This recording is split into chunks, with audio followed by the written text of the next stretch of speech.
Dragon Quest VIII is not only one of the best games in the entire series, but one of the best games ever made. It's a title that truly can't be judged by its cover. At face value, nothing about its plot, gameplay or narrative is particularly remarkable. It's Dragon Quest through and through, from the iconic Overture soundtrack to Akira Toriyama's art. But when you boot it up, it won't take you long to realize it's far more than just a by-the-numbers childlike adventure. And I found this out the long way. For many years, Dragon Quest VIII was one of those games I just never got round to playing. I had been a massive fan of the series from the moment I loaded up Dragon Quest IX on my Nintendo DS Lite and found a world with such a distinct sense of style I couldn't help but ask for more.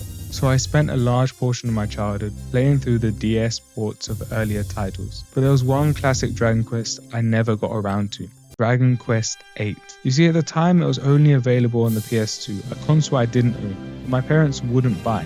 But I yearned for it more than you can imagine. You see, I had never seen a Dragon Quest that was so lifelike and profoundly modern, and not being able to access it only increased its hold over me. But my parents wouldn't relent, so I had to stick to the DS, and as kids do, I eventually moved on. But years later, when I ran into a used PS2, with more money in my pocket as a teenager, I couldn't help but think back to Dragon Quest VIII.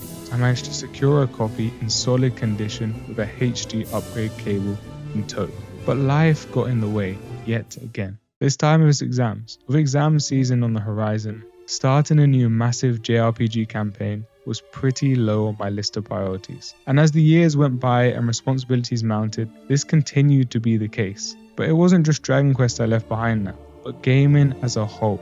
I thought that as an adult working towards a degree, it simply wasn't for me anymore. A childish distraction from bigger things and an actual social life. So I spent the next few years running myself into the ground in the name of maturity, abandoning all those distractions that had brought me so much joy in my childhood. And it turned me into a kind of robot, focused, but without any real life. That is, until the pandemic hit. The spread of coronavirus forced everything I was working on to a halt. The exams I prioritized for so long were scrapped and the coursework shortened. And the internship programs I was applying for were now cancelled, along with any semblance of social life. At first, I didn't know what to do with myself. I wasn't used to doing nothing, and so this lingering sense of anxiety I was falling behind plagued my days and nights. And I couldn't do anything about it. I had no work to do, so I couldn't satisfy this feeling with productivity, and relaxing only increased my guilt. So I tried to fill this gap with random tasks and errands, and that's when I finally came across Dragon Quest VIII again.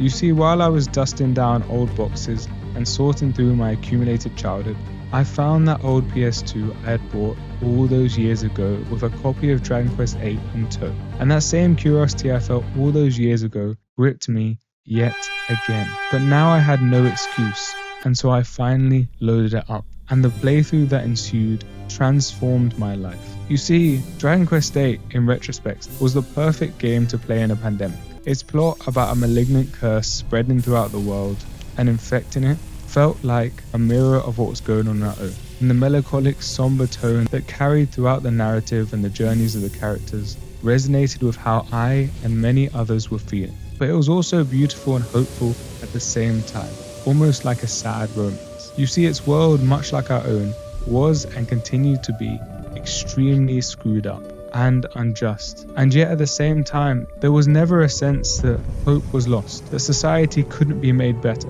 that we couldn't improve and move on, that there was still joy in the world. This balance between childlike optimism and emotional depth has always been a feature of the Dragon Quest series. Its almost Tolkienian ability to capture our yearning to go back to a time far more heroic and romantic has been a mainstay of its appeal, and why it has survived for so long despite countless technological and generational shifts. But Dragon Quest VIII, to me, epitomizes the best of this formula.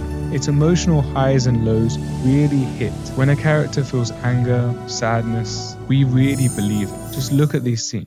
If the memory of my tale can serve you on your quest, it would bring great relief to my soul. My stay here is coming to an end. It's time for us to part.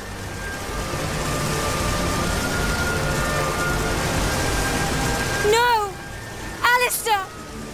Don't leave me! One final thing, Jess. Mother may try to stand in your way. Nevertheless, follow your heart and do as you must. Farewell, my little sister.